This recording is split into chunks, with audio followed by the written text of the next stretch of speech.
Last time architecture గురించి మాట్లాడుకున్నాం, కానీ ఆర్కిటెక్చర్ మించి స్నోఫ్లేక్లో ఇంకా చాలా కాన్సెప్ట్స్ ఉన్నాయి. First virtual warehouses, nothing but computer engines. ఇవి మేజర్గా యూస్ చేసేది క్వరీ రన్ చేయడానికే. ఇవి చాలా ఈజీగా స్కేల్ చేసుకోవచ్చు, మనకు కావాల్సిన అప్ చేసుకోవచ్చు, డౌన్ చేసుకోవచ్చు, అలానే ఆటో సస్పెండ్ కూడా ఎనేబుల్ చేసుకోవచ్చు. బిగ్గెస్ట్ అడ్వాంటేజ్ ఏంటి అంటే multiple warehouses can access same data simultaneously. రెండోది టైం ట్రావెల్. ఇది మనకి హిస్టరీ డేటాని క్వరీ చేసుకుని యాక్సెస్ ఇస్తుంది. మేజర్గా యూస్ చేసేది ఆడిట్ పర్పస్ కోసం. మూడోది వచ్చి zero copy cloning. Any database, any schemas, any tables ఇన్స్టెంట్గా క్లోన్ చేసుకోవచ్చు.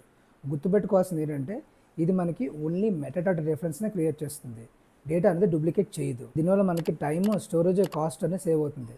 మేజర్గా ఏదైనా టెస్టింగ్ ఎన్వైరన్మెంట్స్ లేదా స్టేజింగ్ ఎన్వైరన్మెంట్ క్రియేట్ చేసుకున్నప్పుడు ఈ జీరో కాపీ క్లోనింగ్ అనేది వాడతారు అనమాట. నాలుగోది డేటా షేరింగ్. ఈ కాన్సెప్ట్ సూపర్ అసలు. మనం ఫిజికల్గా డేటాని మూవ్ చేయక్కర్లేదు, కాపీ చేయక్కర్లేదు. వితిన్ స్నోఫ్లేక్ అకౌంట్లో మన డేటాను చాలా సెక్యూర్గా షేర్ చేసుకోవచ్చు. దీనికి ఎలాంటి ఈటీఎల్ లేదా ఈఎల్టీ పైప్లైన్స్ క్రియేట్ చేసిన అవసరం కూడా లేదు.